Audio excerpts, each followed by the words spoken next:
Video थी उसके अंदर हमने जो टॉर्क एंड एंगुलर मोमेंटम के बारे में जो स्टडी किया था।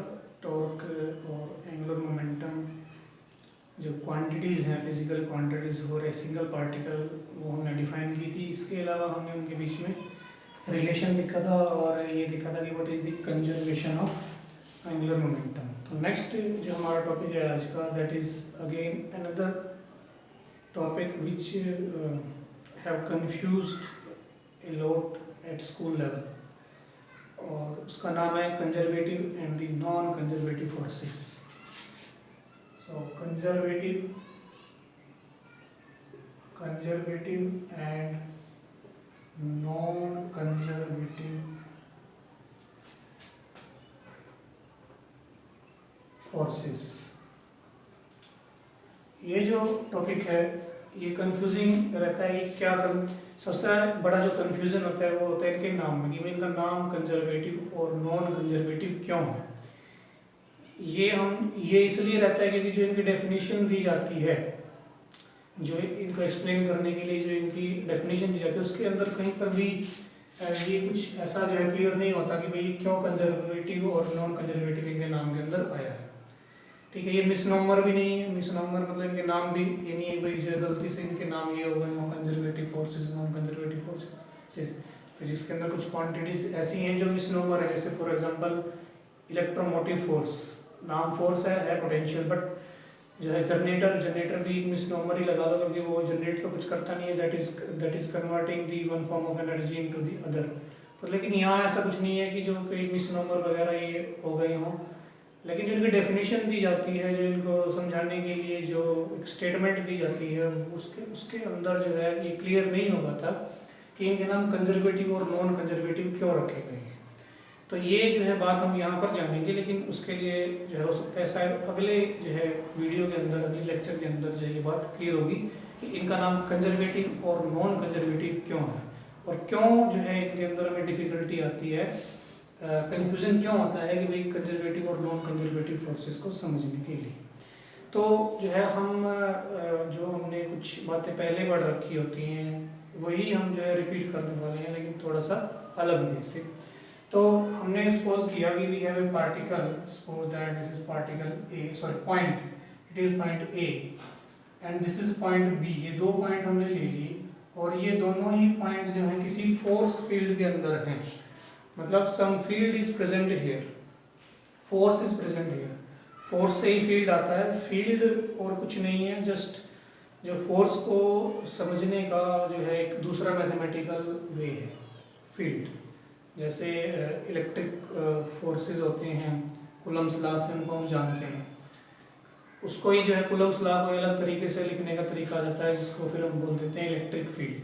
ऐसे ही ग्रेविटेशनल फोर्सेस का न्यूटन्स लॉ ऑफ ग्रेविटेशन होता है, फिर वहाँ से जो है ग्रेविटेशनल फील्ड का कॉन्सेप्ट आता है। फील्ड फोर्सेस को ही, फोर्सेस की स्ट्रेंथ को ही समझने के लिए एक अलग सा जो है हमने मैथमेटिकल कॉन्सेप्ट बनाने, चलो वो एक अलग जो है कॉन्सेप्ट, अलग जो है एक टॉपिक है, उसको हम फिर कभी देखेंगे। फिलहाल जो है यहाँ पर कहने का मतलब ये है कि यदि बोल दो कि there is some force at point A and B, same force है, वही फोर्स, मतलब फोर्स का जो सोर्स ए का है वही बी का है, बी के पास और ए के पास जो फोर्स आ रहा है उसका सोर्स सेम ही है। ठीक है, मतलब they are present in a force field and we want to go from point A to B, और हमने ये पाथ चूज कर लिया, इसका नाम हमने रख दिया पाथ नंबर 1। हम ए से बी तक गए, हमने जो है ए से बी तक ट्रेवल किया, या कोई भी लगा लो पार्टिकल जो है ए से बी तक गया, हमने जो है पाथ चूज किया है 1, ए टू बी जाने का।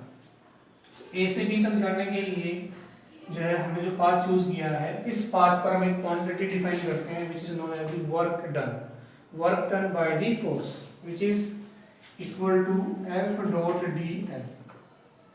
This is small amount of work done. ये small amount of work done क्यों है? क्योंकि हमने पूरी लेंथ नहीं, हमने एक छोटा सा लेंथ एलिमेंट, या जिसको हम डिफरेंशियल लेंथ कह सकते हैं या एलिमेंटल लेंथ कह सकते हैं, वो चूज किया, और उस पर हमने जो है ये अपना जो है वर्क डन निकाला है, force into displacement, dot product होता है फॉर F डॉट dl। तो ये जो है हमारे पास this is our work done small amount of work done from point in the path from point A to B, path on path number 1. This is the small amount of work done. Now we want to calculate the force for the complete path. हमें पूरे complete path का जो है work done चाहिए A से B तक का, तो हमें क्या करना पड़ेगा? We know the concept of integration. हमें integration की help लेनी पड़ेगी। तो integration करते हैं। तो integration करेंगे कहाँ से कहाँ तक?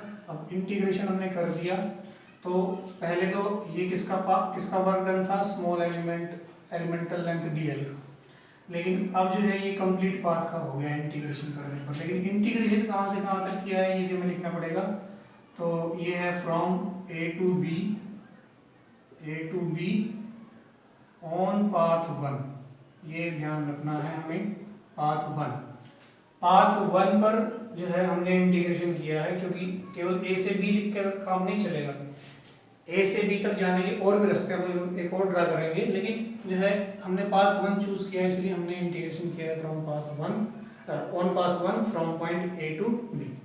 सो this is the work done from point A to B on path 1 and this is the work done by the force which is present here। ये force कुछ भी हो सकता है, ठीक है, ग्रेविटेशनल फोर्स हो सकता है, इलेक्ट्रिकल फोर्स हो सकता है, कुछ भी जो है फोर्स हो सकता है।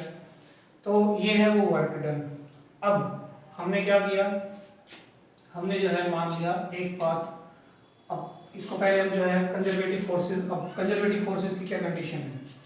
हमने जैसा पाथ 1 चूज किया है, हम ऐसे बहुत से पाथ चूज कर सकते हैं। हम सपोज दैट हम ये पाथ चूज कर सकते हैं, हम ये पाथ चूज कर सकते हैं, हम ये पाथ चूज कर सकते हैं। A से B तक जाने के बहुत सारे हमारे पास पाथ हो सकते हैं। A से B तक जाना है मतलब पॉइंट A से B, initial point is A and final destination is B। ये 2 पॉइंट हैं, हमें A से B तक पहुंचना है। कैसे पहुंचे? तो फोर्सेस कंजर्वेटिव और सभी के लिए, सभी पाथ्स के लिए हम F डॉट dl निकाल सकते हैं, यानी कि अमाउंट ऑफ वर्क डन निकाला जा सकता है। dl F dl करके, F डॉट dl करके उसका इंटीग्रेशन कर दो, तो हर एक पाथ का क्या आ जाएगा? वर्क डन आ जाएगा। अब ये फोर्स जो हमने यहाँ पर लगा रखा है A और B पॉइंट पर, वो कंजर्वेटिव होगा कब? अगर क्या हो जाए, ये जो F डॉट dl आया है, ठीक है, if F dot dl integration is same for all the paths from A to B, अगर A से B तक जाने के लिए F dot dl सबका क्या आ जाता है? सेम आ जाता है। then we say that हम क्या कहेंगे कि फोर्स F is कंजर्वेटिव।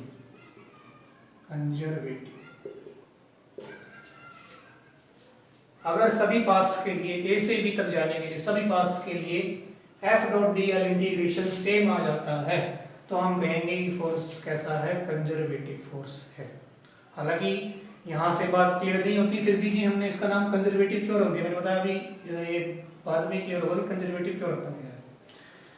तो कंजर्वेटिव पाथ की ये जो है, ये तो एक कंडीशन है कंजर्वेटिव फोर्स होने की, भाई या प्रॉपर्टी है, कह लो कंजर्वेटिव फोर्स की प्रॉपर्टी है एक तरीके से, कि उनके लिए F डॉट dl सभी पाथ्स के लिए क्या रहेगा? सेम रहेगा। चाहे यहाँ से यहाँ चले जाए, मतलब कि मैंने ये किया तो मैं अगर क्या करता हूँ, मान लिया मैंने इसको पाथ नंबर 2 बोल दिया, ठीक है, तो पाथ 2 जो आएगा उसके लिए भी हम क्या निकाल सकते हैं? हम पार्ट 2 के लिए भी F डॉट dl निकाल सकते हैं। And this is from point A to B, from A to B रहेगा ये, and this will be along path, along या अलोंग लिख लो या ऑन लिख लो, ऑन पाथ 2। और ये दोनों क्या हो जाए? इक्वल हो जाए, ये और ये इक्वल हो जाए। ऐसे ही इसको पाथ नंबर 3 बोल सकते हैं, इसको पाथ नंबर 4 बोल सकते हैं। तो सभी पाथ्स के लिए हम F डॉट dl निकाल लेंगे और वो आपस में क्या मिलेंगे? हमें सेम मिलेंगे। तो हम कहेंगे कि हमारा जो फोर्स है वो कैसा है? कंजर्वेटिव है। और अगर ऐसा ना हो रहा हो, यानी किसी भी एक पाथ के लिए जो है ये F dot D L same ना हो तो हमारा फोर्स क्या हो जाएगा, नॉन कंजर्वेटिव हो जाएगा। तो इफ इसमें नॉन कंजर्वेटिव में क्या लिखेंगे, यही सेम लाइनें हैं, बस क्या आ जाएगा, if F dot D L is not same, तो हम क्या लिखेंगे, if F dot D L is not same, ये वर्ड और जुड़ जाएगा, is not same for all the paths from A to B, then we say that force is non conservative. तो वो जो है हमारा फोर्स क्या आ जाएगा, नॉन कंजर्वेटिव। तो ये जो डेफिनेशन है, ये जो स्टेटमेंट है, ये नॉन कंजर्वेटिव की तरफ हमें लेकर के जाएगी, नॉन कंजर्वेटिव। तो नॉन कंजर्वेटिव और कंजर्वेटिव फोर्सेस की जो पहचान है वो एक तो इस बात से होगी कि हम जब एक पॉइंट से दूसरे पॉइंट तक जाते हैं और हर पॉइंट और हर पाथ, उसके लिए जो भी पाथ हमने चूज किया है, सभी पाथ्स के लिए F dot D L integration क्या आ जाए, सेम आ जाए, तो हम कहेंगे कि हमारे जो फोर्सेज हैं, या हमारा जो फोर्स, एक ही फोर्स लगा हुआ एक टाइम में, तो मान लिया, तो वो फोर्स कैसा रहेगा, कंजर्वेटिव फोर्स रहेगा। और जो इस कंडीशन को ना फॉलो करता हो वो फोर्स रहेगा हमारा नॉन कंजर्वेटिव फोर्स। तो कंजर्वेटिव और नॉन कंजर्वेटिव फोर्सेस की एक पहचान हो गई, डिफरेंशिएट करने का तरीका हो गया, या इनकी प्रॉपर्टी हो गई एक तरीके से, ये कह। दूसरा तरीका भी हमें जो है एक स्टेटमेंट, ये भी हमने पढ़ रखी है, ये हमें जो है काफ़ी इससे जो है फेमिलियर है, ये हमने कई बार देखी हुई है। इसके अलावा एक कंडीशन और देखते हैं हम, वो भी हम जो है उसको भी अभी करते हैं। जैसे वो क्या है कंडीशन दूसरी, एक तो ये हो गई, दूसरी कंडीशन देखते हैं। दूसरी कंडीशन के लिए हमने क्या किया, फिर से दो पॉइंट लेंगे और इन दोनों पॉइंट्स को जो है हम दो अलग अलग पाथ से फॉलो करते हैं। मान लिया हमारे पास पॉइंट ये ए है और ये पॉइंट बी है, ये हमारा जो है पाथ नंबर 1 था और ये हमारा जो है पाथ नंबर 2 था। तो हमने जो है पाथ नंबर 1 के लिए एफ डॉट डी एल निकाल लिया और पाथ 1 मैं 1 लिख रहा हूँ यहाँ पर, एंड हमें कहाँ से कहाँ तक जाएंगे, ए से बी तक तो जाना ही है। यही इक्वल होगा इसके एफ डॉट डी एल के for path 2 from A to B. अगर क्या है, इफ एफ इज कंजर्वेटिव, अगर एफ कंजर्वेटिव है तो हमारे पास ये कंडीशन होगी, ये भी अभी हमने देखी है। हमने ए से बी तक, इधर ए से बी तक गए तो जो है एफ डॉट डी एल निकाल लिया पाथ 1 पर, ये आ गया। फिर ए से बी तक गए, पाथ नंबर 2 चूज कर लिया तो ये आ गया। और ये दोनों क्या मिलने वाले, इक्वल मिलने वाले कंजर्वेटिव फोर्स के लिए।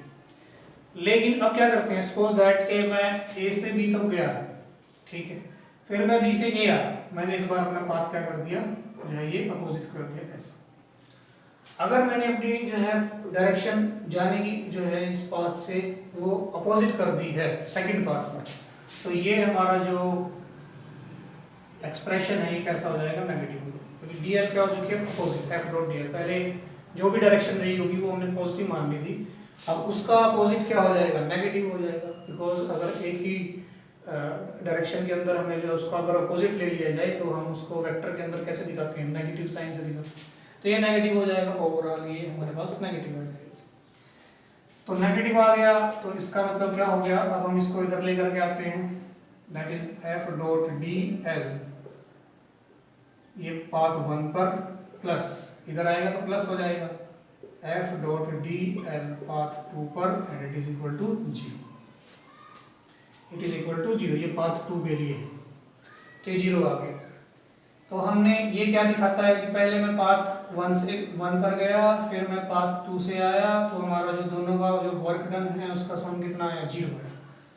और अगर मैं इस बात को जो है एक, देखो अब ये क्या हो गया, 1 से 2 जा रहे हैं, सॉरी ए से बी जा रहे हैं पहले, इसके लिए तो ये वाला जो इंटीग्रेशन हमें क्या बताता है, हम ए से बी जा रहे हैं, और ये इंटीग्रेशन क्या बता रहा है, बी से ए आ रहे हैं, बी से ए आ रहे हैं। तो ओवरऑल ये क्या रिप्रेजेंट करता है, क्लोज पाथ को रिप्रेजेंट करता है। क्लोज पाथ कौन से होते हैं, जहां वो पाथ इसका इनिशियल और एंड पॉइंट क्या हो, सेम हो, मतलब जहां से स्टार्ट किया वहीं पर हमने आकर के अपने को स्टॉप कर लिया, तो वो हो जाएगा हमारा क्लोज पाथ। तो हम ए से चले थे, बी पर गए, और फिर बी से कहाँ आ रहे हैं, ए पर आ रहे हैं, और उसकी इक्वेशन ये रही। तो this complete expression represents the work done on a closed path which is coming equal to 0। तो ये दूसरी प्रॉपर्टी है कंजर्वेटिव फोर्सेस की। तो कंडीशन लगाई थी कंजर्वेटिव फोर्सेस लेकर के चल रहे हैं, तभी हम ऐसा लिख पा रहे हैं और तभी हमारे पास आ रहा है। इसका मतलब ये हुआ कि कंजर्वेटिव फोर्सेस पर जो वर्क डन होता है on a closed path that is equal to 0, वो क्या होता है 0 होता है। तो चाहे तो इसको ऐसे लिख लो या फिर इसका दूसरा लिखने का तरीका होता है क्या, F dot D L integration over A closed path, this is a closed path. ये इंटीग्रेशन ये है सिंपल इंटीग्रेशन, मतलब अलोंग ए लाइन, अलोंग ए कर्व, मतलब ओपन कर्व कह लो, जो ओपन हो, जिसके इनिशियल और एंड पॉइंट सेम ना हो। लेकिन ये जो सर्कल लगा देते हैं, तो सर्कल लगाने का मतलब है कि हमने एक ऐसे पाथ पर इंटीग्रेशन करना है, इसका इनिशियल और एंड पॉइंट क्या हो, सेम हो, दैट इज क्लोज्ड पाथ। तो क्लोज्ड पाथ के लिए हमने यही दिखा दिया, दो अलग अलग दिखाने मुझे एक से दिखा दिया, and this is equal to 0। Left hand side तो ये हो गई और राइट हैंड साइड तो 0 ही है। तो ये दूसरी प्रॉपर्टी है for the conservative forces that के जो इनका क्लोज्ड पाथ पर जो वर्क डन होता है दैट इज इक्वल टू 0। और कहीं ना कहीं हमने इसको यूज भी किया है कुछ क्वेश्चंस को सॉल्व करने में, अभी तक अपने जो है क्लास में 11th 12th क्लासेस वगैरह में, तो हमने इसको यूज भी किया है। तो वर्क डन हम लिखते हैं कि work done by the conservative forces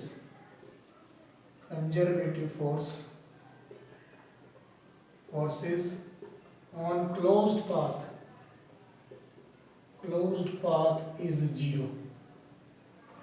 ये दूसरी प्रॉपर्टी, ये दूसरी पहचान है, प्रॉपर्टी है, कुछ कह लें इसको, कि कंजर्वेटिव फोर्सेस के लिए जो वर्क डन होता है on a closed path that is equal to 0। तो ये दूसरी प्रॉपर्टी है। लेकिन अभी तक भी कहीं पर भी क्लियर नहीं हुआ है कि इनका नाम कंजर्वेटिव और नॉन कंजर्वेटिव क्यों है।